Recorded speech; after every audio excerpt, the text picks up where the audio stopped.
చింత. శ్యామ, మరో మాట చెప్తాను. ప్రేమతో నా నామాన్ని స్మరించే వారి సకల కార్యాలను పూర్తి చేసి వారి ప్రేమను పెంచుతాను. నా చరిత్రను, నా మహిమలను ప్రేమతో గానం చేసేవారి ముందు వెనక నలుదిక్కుల నుంచి నిలిచి ఉంటాను. నా కొరకు మనోప్రాణాలు అంకితం చేసే భక్తులకు ఈ కథాశ్రవణంలో ఆనందం కలగడం సహజం.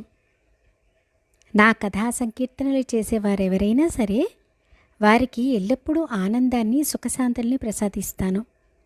ఇది నా సత్యవచనమని నమ్ము.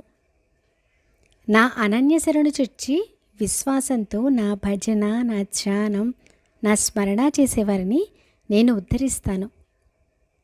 ఇది నా ప్రతిజ్ఞ. నా యందు భక్తితో నా నామాన్ని జపిస్తూ నా లీలలను గానం చేస్తూ నిరంతరం